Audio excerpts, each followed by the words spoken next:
9월 4일 수요일 하나님 말씀입니다. 오늘은 35장, 창세기 35장 같이 읽어보도록 하겠습니다.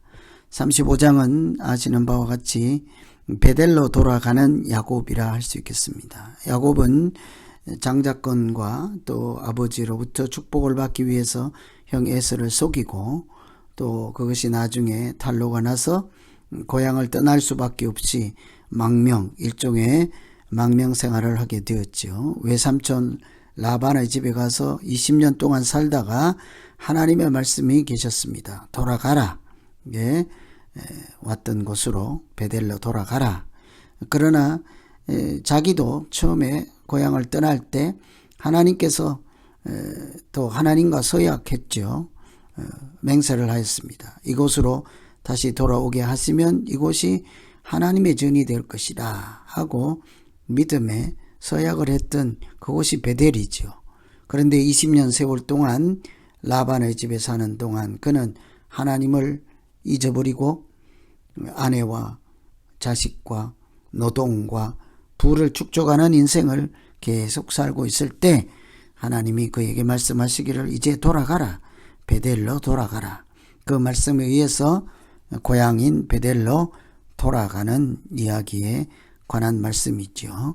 하나님이 야곱에게 베델로 올라가서 거기서 거주하고 형 에서의 낯을 피하여 도망하던 때에 나타났던 하나님께 제단을 쌓아라. 그러니 이 베델로 돌아가라 하는 말씀은 꼭 장소적인 이야기가 아니라는 것이죠. 베델로 돌아가라 하는 것은 그때 만났던 하나님께로 돌아가라는 거죠. 그때 만났던 하나님께로 돌아가서 제단을 쌓아라. 하나님 없는 사람처럼 살지 말고 하나님이 약속하신 땅에 네가 만났던 하나님께 제단을 쌓으며 예배 드리는 자로 다시 그런 믿음의 인생으로 돌아가라 하는 말씀이죠. 그래서 오늘 베델로 돌아가는 것은 첫사랑의 회복이기도 합니다. 서약을 지키는 그런 약속의 실천이기도 하죠. 믿음의 여정이기도 합니다. 그래서 베델로 돌아가는 중이죠. 야곱이 그래서 하나님의 말씀을 듣고 그 자기 식구들에게, 가족들에게 말하기를 이방 신상을 버리고 정결하게 하고 의복을 바꾸어 입어라. 떠날 때 준비가 이방 신상을 버리고 정결하게 하고 옷을 바꾸어 입어라. 사실은 이 자체가 돌아가는 것이죠. 만일 베델로 돌아가긴 하는데 신상도 버리지 아니하고 정결하게도 하지 아니하고 의복을 바꾸어 입지 않는다면 몸뚱아리는 베델로 갔을지언정 진정한 의미에서 베델로 돌아간 것은 아니라 할 수 있기 때문이에요. 이방 신상을 버린다 하는 것은 이제 하나님에게 하나님을 전심으로 찾겠습니다. 하나님의 자녀로 살겠습니다 하는 믿음의 표현이죠. 정결하게 해서 의복을 바꾸어 입는다 하는 것은 마찬가지인 것입니다. 하나님 앞에 나아가는 정결한 마음, 옷을 바꾸어 입고 거룩한 옷으로 바꾸어 입고 하나님을 만나겠다 하는 표현, 고백이기 때문이죠. 그래서 이제 우리 일어나 베델로 올라가자. 참 이게 잘 알고 또는 믿음으로 보면 감동적인 이야기입니다. 우리가 일어나 베델로 올라가자. 이 베델로 올라가자 하는 것은 베델은 하나님을 만나는 곳이라 내려가는 것이 아니라 올라가는 것입니다. 지리적으로 낮든지 높든지 이런 문제가 아니라 하나님을 만나는 곳으로 올라가자 하는 것입니다. 이것이 인생이 올라가는 인생인 거죠. 거기도 보면 우리가 일어나 올라가자 하잖아요. 하나님이 없는 인생은 서 있어도 앉아 있는 인생이에요.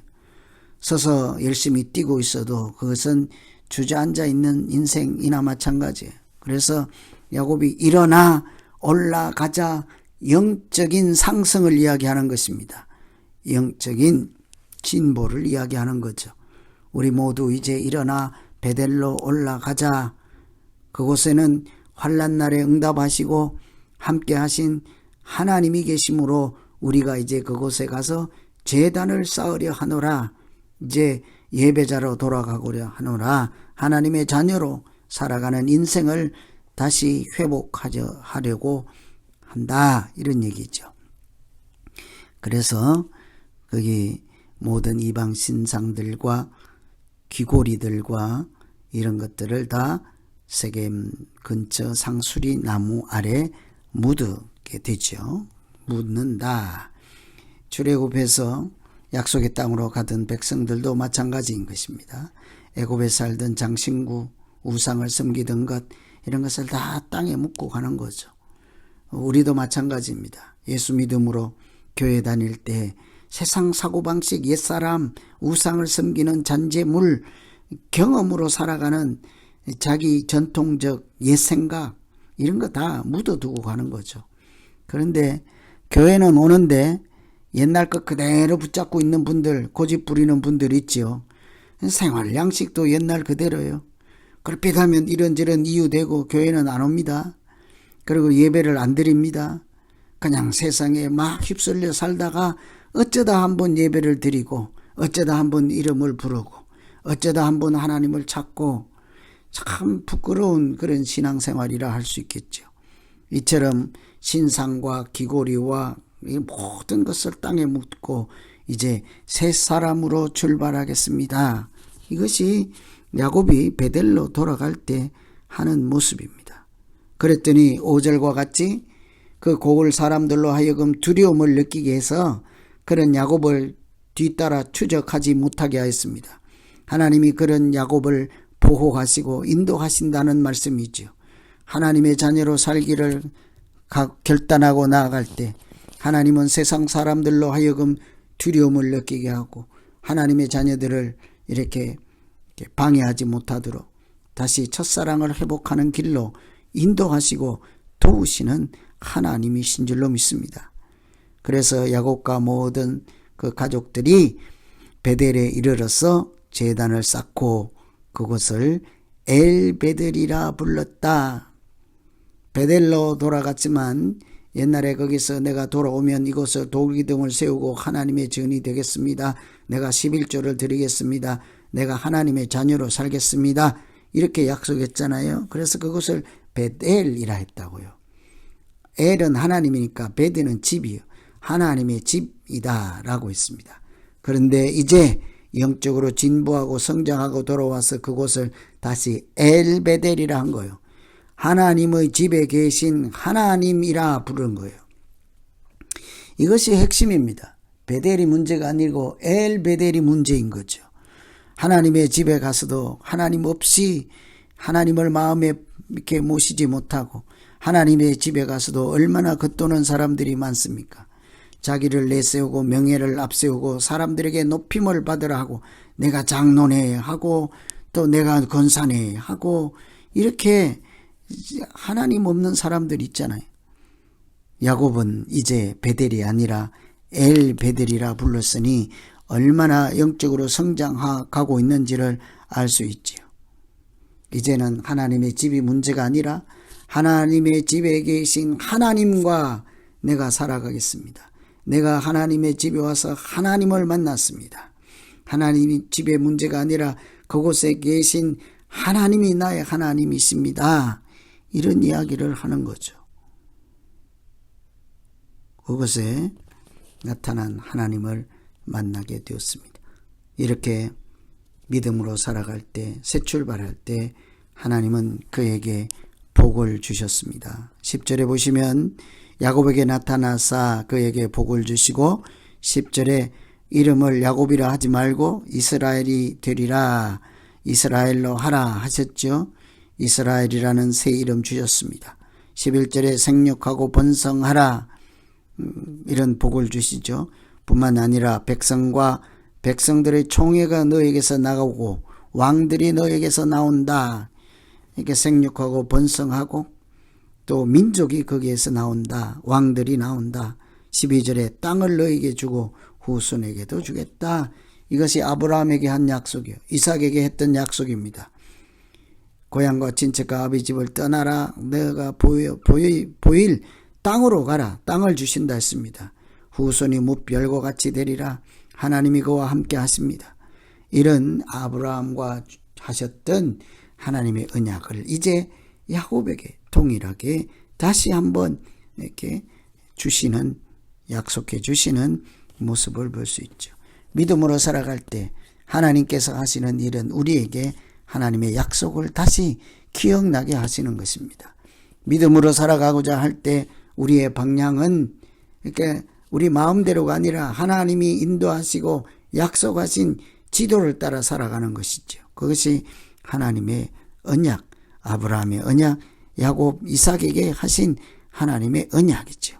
우리가 살아갈 근본적인 방향성이기도 한 것입니다. 그것이 우리가 살아갈 목적이기도 한 것이죠.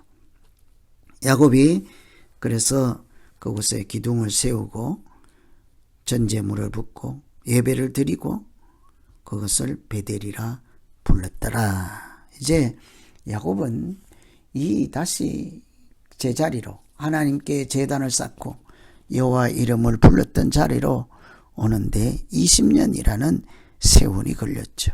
모세가 광야에서 40년을 보낸 것과 절반에 해당되는 시간입니다. 그것은 마치 광야에서 하나님의 사람으로 거듭나고 또 돌아오는 길을 통해서 출애굽하는 그런 여정과 같이 광야의 길을 통해서 하나님의 살아계심을 다시 이렇게 경험하게 되고 하나님의 도우심으로 이 직전에 34장에 세겜의 사건이 있지 않았습니까? 고향으로 돌아가지 않고 숫곳에서 외양간을 짓고 오리를 짓고 짐승을 치고 에돔에서 내가 살겠다 할 때 하나님은 그에게 그 꿈을 허락하지 않았습니다. 세겜에 있는 사람들을 통해서 정말 아픈 경험을 쌓게 되죠. 그곳에 머물러야 할 장소가 아니었던 것입니다. 하나님은 그를 다시 이렇게 세워 베델로 올라가게 하시고 언약을 주시고 그 야곱을 통해서 하나님 나라를 세워가는 말씀이 오늘 35장의 말씀이죠. 그래서 이 다음에는 그가 길을 떠나 에브라스에 이를 때 라헬이 해산을 해서 아이를 낳다가 이렇게 죽지요. 그 에브라스는 베들레헴입니다. 베들레헴 19절에 보면 라헬이 죽음에 에브랏 곧 베들레헴에 장사되었다. 그래서 이 마지막으로 브엘세바로 돌아가는 길에 베들레헴에 이르렀을 때 라헬은 12번째 아들인 베냐민을 낳고 길에서 산고로 목숨을 잃게 되죠. 그래서 그 이름을 베냐민이라 부르고 그 베들레헴은 앞으로 그 라헬의 무덤이 된 것이죠. 그래서 포로로 잡혀갈 때 에브라스에서 그 라헬의 고통하는 그것을 포로들이 잡혀가는 그곳에서 이렇게 민족의 서러움을 표현할 때도 이런 장면들을 다 연결해서 설명하는 것을 볼 수가 있습니다. 그래서 이제 베냐민을 탄생하는 것으로 12아들이 다 구성을 이루게 됐죠. 야곱이 두 아내와 두 여종이 있죠. 그래서 레아를 통해서는 르시, 레유, 이서 6명이죠. 르우벤, 시몬, 레위, 유다, 이사갈, 스불론. 라헬을 통해서는 요셉, 베냐민. 라헬의 여종 비라는 빌, 단, 납달리. 실바는 실바, 갓, 아셀. 이렇게 해서 야곱의 아들 12이 탄생하고 이들로 하여금 이제 12지파를 만들어 가시는 하나님이 약속하셨던 것이 구체적으로 이루어지는 그런 말씀이 오늘 말씀입니다.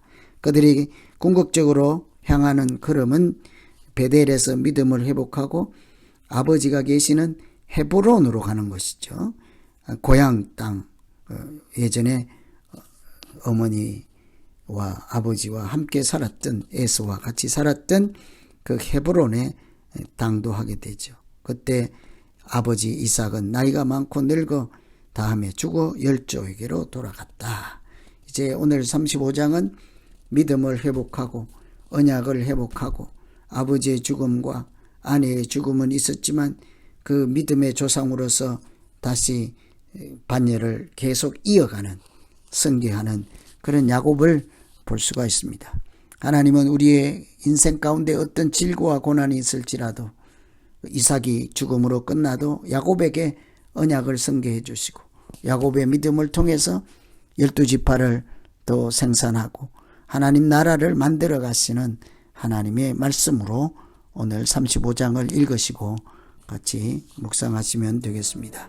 기도하겠습니다. 하나님 아버지, 창세기 35장에서 야곱이 다시 베델이 아니라 엘베델이라 부르는 것을 보면 우리가 하나님의 집이 문제가 아니라 하나님의 집에 계신 하나님을 만나는 것으로 우리의 신앙을 회복하게 하시고 믿음으로 살아갈 때마다 생육하고 번성하는 이런 하나님의 이렇게 약속하신 땅에서 살게 하시는 천국의 인생을 이 땅에서도 누리게 하여 주시옵소서.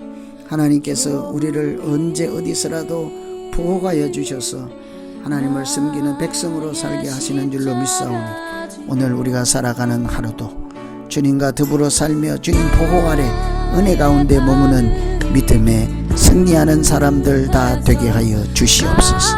예수님 이름으로 기도합니다. 아멘.